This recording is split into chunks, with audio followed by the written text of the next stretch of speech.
السلام عليكم، يا رب تكونوا جميعا بخير وبصحة دايما. النهاردة هوريكم اقتراح لوجبة غدا بعملها تقريبا كل أسبوع مرة.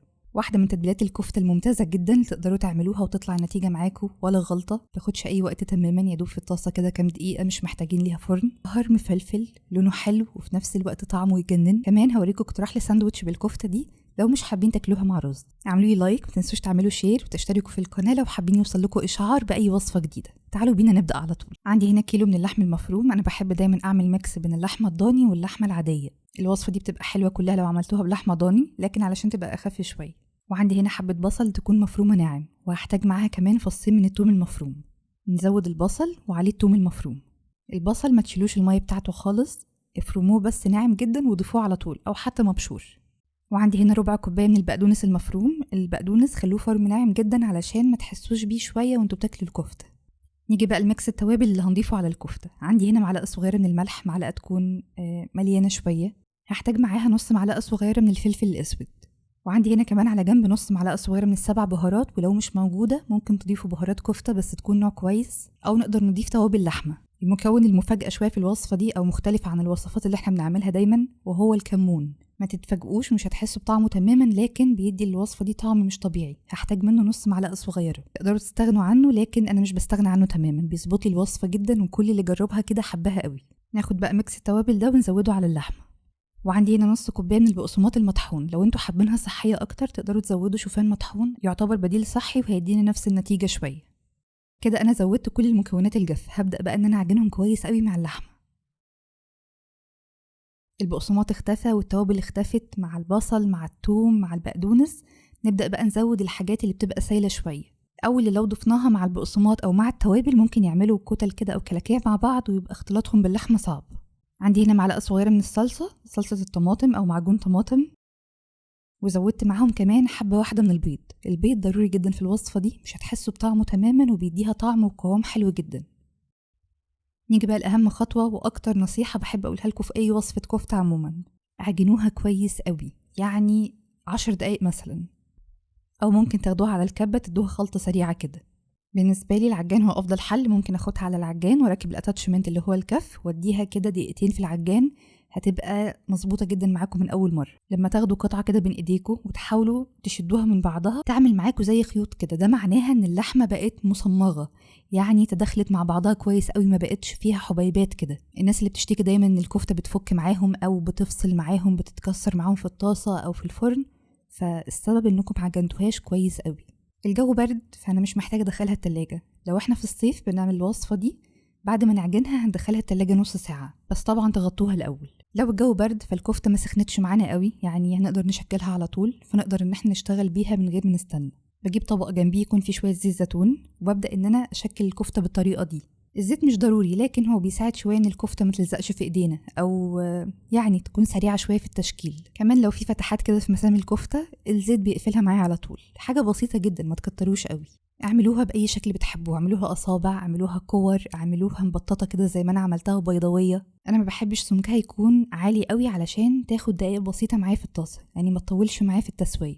لو هتشكلوها اصابع او هتشكلوها مبططه او مدوره انصحكم جدا تشكلوها على حاجه قدامكم، ده بيدي نتيجه وشيب افضل بكتير من لو استخدمنا ايدينا، يعني هتنجزوا على طول كده. الكميه دي عملت معايا تقريبا 18 حبه كفته بحجم كبير قوي زي ما انتم شايفين كده. طبعا الكيلو بتاع اللحمه ده ممكن يعمل معاكم كميه ضعف اللي انا عملتها لو انتم مصغرين الحجم عن كده شويه. دخلها التلاجة شويه لحد ما اعمل الرز، او تقدروا تشتغلوا بيها على طول لو هتاكلوها سندوتشات مثلا. نيجي بقى للرز المبهر بتاعنا. هو مختلف شويه عن الرز بالكاري اللي هو الاصفر بتاع المطاعم، انا عملته قبل كده، عملت فيديو كامل للرز، تقدروا ترجعوا له تختاروا اي نوع رز تحبوه. الرز اللي هنعمله دلوقتي هو الرز المبهر، بيبقى لونه افتح شويه، بيبقى فيه طعم توابل شويه، وبيبقى حلو جدا مع الوصفه دي. حلة على النار بزود فيها معلقتين كبار من الزيت، زيت ذرة، وبزود معاهم معلقة كبيرة من السمنة. أول ما يدوبوا بنزل عليهم بحبة بصل تكون مفرومة ناعم، حبة بصل مش كبيرة قوي، يعني وسط. بديهم تشويحة مع بعض وببدأ أضيف عليهم التوابل السليمة. أي توابل سليمة موجودة عندكم، يعني فلفل أسود حبهان، قرنفل، عود واحد من القرفة، نجمة ينسون، ورق غار، ليمون مجفف، وبزود معاهم كمان مكعب واحد من المرقة، مرقة دجاج، مرقة خضار، مرقة لحم، يعني أي حاجة كده تعلي التست معانا شوية. طبعا لو عندنا شوربة ممكن نسويه بالشوربة بدل ما نسويه بالمية. بضيفهم على البصل وبديهم تشويحة كده لحد ما تحسوا ان ريحتهم بدأت تطلع معانا شوية. عموما في الخطوة دي هدوا النار. الحاجة بقى اللي هتدي لون بسيط وطعم حلو للرز وهو الكركم. تقدروا تضيفوا كركم، تقدروا تضيفوا كاري، لكن الوصفة دي بتبقى أحلى شوية بالكركم. مش هنزود كركم قوي، كل اللي هنضيفه تقريبا نص معلقة صغيرة أو رشة بسيطة كده، مش أكتر من كده. هيديله لون فاتح حلو وفي نفس الوقت هيديله طعم حلو. زودت معاهم فصين من التوم المفروم. التوم كان المفروض أضيفه مع البصل الأول بس كنت نسيته. نقلبهم مع بعض. وآخر حاجة بزودها بقى بتكون الزبيب. الزبيب اختياري، بنزود يعني كمية قد كف الإيد كده، حاجة صغيرة، نص كوباية، ربع كوباية. بيدي طعم حلو قوي مع الرز ده. اذا حابين تضيفوه ضيفوه، واذا حابين تستغنوا عنه دارج عليكم. نديهم تشويحه مع بعض وفي الاخر بزود عليهم الرز. عندي هنا كوبايتين من الرز البسمتي مغسول كويس جدا لحد ما الميه بتاعته بقت شفافه، يعني نظيفه جدا. بعدين نقعته لمده ساعه. بصفي الرز على طول قبل ما انزل بيه في الحله. زودت كمان على الرز معلقه صغيره من الملح. نديهم تشويحه محترمه كده مع بعض. اهم حاجه في الرز علشان يطلع مفلفل معاكم كويس قوي انه يتشوح كويس مع كل المكونات، بالاخص مع المواد الدهنيه. يعني كل حبه رز تتغلف بالسمنه او الزيت. واهم حاجه عشان الرز يبقى مفلفل معاكم، قلبوه كويس بحيث ان هو يسخن معاكم، ما نضيفش عليه الميه او الشوربه وهو بارد. كميه الميه اللي هتزودوها او الشوربه اللي هتزودوها على حسب ما مكتوب على عبوه الرز اللي انتوا بتستخدموه. انا بستخدم لكل كوبايه رز كوبايه ونص من الماء الساخن. بنسيبه على نار عالية، ما بنغطيش على طول لحد ما الرز يبدأ يتشرب شوية، يعني يعمل عيون كده زي ما انتوا شايفين. في الخطوة دي بهدي النار خالص وبغطي الحلة بتاعتي وبسيبها 20 دقيقة بالظبط بدون ما ارفع الغطا تماما. ده هيديك رز مفلفل مستوي كويس جدا. نيجي بقى لتسوية الكفتة. طاسة على النار، مش محتاجين اي فرن تماما. بزود فيها معلقتين كبار من زيت الزيتون. اللحمة كمان فيها نسبة دهن عالية، فنقلل كمية الزيت اللي احنا هنضيفها في الطاسة شوية. الطاسه بتاعتنا تسخن كويس جدا. بعدين نبدا ننزل بالكفته. النار في الاول بتبقى عاليه، بعدين بنبدا نهدي النار يعني للوسط شويه لحد ما الكفته من تحت تاخد لون. لما تاخد لون بالشكل ده نبدا نقلبها على الجهه التانية. مش هتاخد معاكم تقريبا اكتر من 5 دقايق، يعني من 5 ل7 دقايق، مش اكتر من كده. طبعا ده على حسب سمك الكفته اللي انتوا عاملينه. لو عاملينها اصابع او سميكه شويه هتاخد معاكم وقت اطول.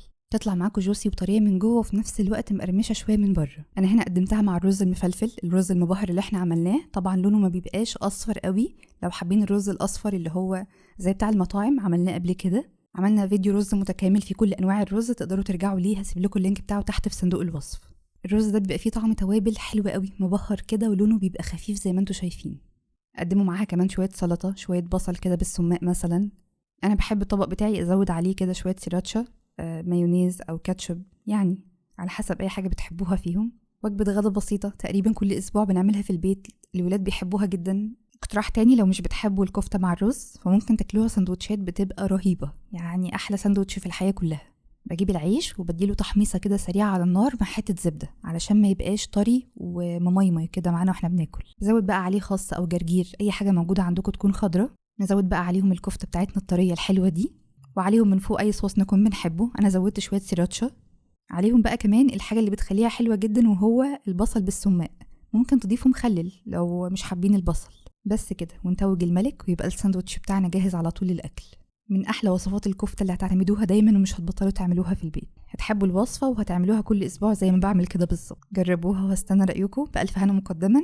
متنسوش تعملوا لايك، تشتركوا في القناه وتفعلوا جرس التنبيه لو حابين يوصل لكم اشعار قبل اي حد باي وصفه جديده بنزلها. اشوفكم على خير في فيديو جديد. مع السلامه يا حلوين.